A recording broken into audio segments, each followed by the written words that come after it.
네, 안녕하십니까. 김 선생의 서울 이야기를 진행하는 강사 김효입니다. 이번 시간에는 가운데 말 중곡동이란 제목으로 오늘의 광진구 중곡동에 대해서 말씀을 드려보도록 하겠습니다.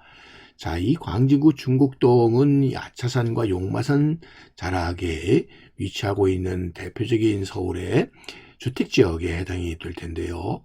주변이 이렇게 그린벨트 녹지 지역으로 둘러싸여 있는 계곡 아래로 넓게 펼쳐져 있는 주택지 뒤로는 한강이 흐르고 있는 모습을 볼 수가 있겠습니다.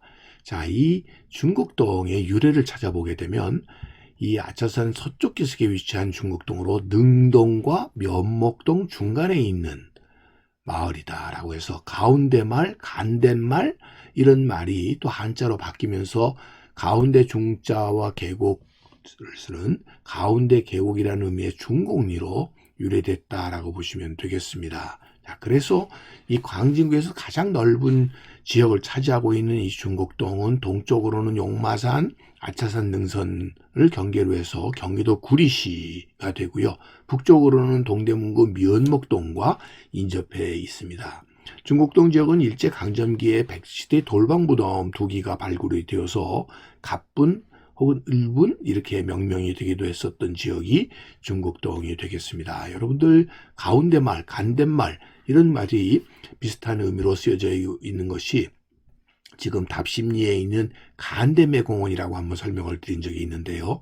이 간대매라고 하는 것은 가운데에 있는 산이다 이런 의미에서 중산이 간대매로 바뀌었던 것이라고 볼 수가 있겠죠. 이것처럼 간대말이라고 하는 것이 등장하게 된 것도 가운데 마을 이런 의미에서 시작이 됐다라는 점에서 간대매, 가운데말, 간덴말 이게 다 우리말에서 유래된 마을 이름이라고 하는 사실을 알 수가 있겠습니다. 지금 용마산과 아차산 사이에 자리 잡고 있으면서 위쪽으로는 면목동, 아래로는 능동 사이에 위치하고 있는 곳이 바로 이 지역 중곡동이 될 텐데요. 중곡동의 유래를 쫓아 올라가다 보면 일찍이 이 지역이 뚝섬 일대로서 살고지 목장이 위치하고 있었던 것이죠. 국가에서 사복시에서 나라에서 소유하고 있는 관마들을 이렇게 방목했었던 목장이 될 텐데요. 이곳이 주변에 광진문, 이국문, 중량포문과 같은 이런 문들이 있었던 걸 통해서 외부 사람들이 드나들지 통제하는 가운데 방목장이 형성이 되었고 당연히 이 마장의 관리를 위한 사람들이 사는 마을들이 자연스럽게 형성되게 되었면서 면목리, 장리 이런 마을들이 생겨나게 되었고요. 그 중에서도 이 장리라고 하는 곳이 민가 70호가 있었다라고 되어 있는데요. 이 장리를 일명 또 중리라고도 이렇게 불렀다고 해서 오늘날의 이 중곡동 일대로 이렇게 보시면 되겠습니다. 그것이 이어져 내려오면서 이 장리, 중리 했었던 것이 결국 중곡리가 되게 되었다라고 보시면 되겠고요. 이곳에 일제강점기 때에도 이렇게 마을을 이루고 있었다는 것을 알 수가 있겠습니다.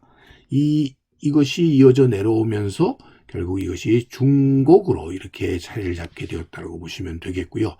지형도에서 보시는 것처럼 이렇게 산 자락으로 길게 펼쳐져 있는 계곡이다 보니까 이곳을 지금도 긴 고랑이라고 부르고 있는 이 계곡을 따라서 마을이 형성되게 되는데 중곡동 지역이 이렇게 주택단지로 대대적인 개발이 이루어지게 된 것은 1976년 이 천호대교가 개통이 되면서 그 배후도로로서 천호대로가 개통이 되면서 였다고 보시면 되겠고요. 1973년에 어린이대공원이 능동에 자리 잡게 되면서 이 주택가로서 널리 알려지게 된 것이 바로 이 면목동 그리고 능동, 이 중곡동 일대가 됐다고 보시면 되겠습니다. 그래서 오늘날 이 광진구 중에서도 가장 넓은 지역을 차지하면서 현재는 중곡 1, 2, 3, 4동으로 행정동이 이렇게 분동이 되게 되었고요. 그 중에서도 2동과 4동에 거주 인구들이 많이 지나고 있었다는 걸 알 수가 있겠고요. 넓이로 따지면 이 중곡동 지역은 중곡 4동 지역이 이 광진구에서도 넓은 지역을 차지하는 곳으로 볼 수가 있겠고, 지금 중곡 1, 2, 3, 4동의 이 인구수만 보더라도 이곳에 대단히 많은 거주 인구들이 바로 이 광진구 중에서도 중곡동 지역에 많이 거주하고 있다라는 것을 알 수가 있겠습니다. 그 중에서도 특별히 이 아차산, 용마산 자락으로 긴 고란 계곡을 중심으로 하는 이 지역에 중곡 4동이 위치를 하고 있어서 보시는 것과 같이 많은 집들로 빽빽하게 들어차 있는 것이 바로 이 긴 고란골 중곡 4동 지역을 비롯한 중곡동의 오늘날의 모습을 우리가 보고 있다라고 보시면 되겠습니다. 자, 오늘 이 시간에는 이 면목동과 능동 사이라고 하는 가운데 중자를 써서 간댓말, 가운데말이라고 하는 의미에서 시작이 되었었던 오늘날의 중곡동에 대해서 꽃밭을 가꾸는 김 선생이 말씀드렸습니다.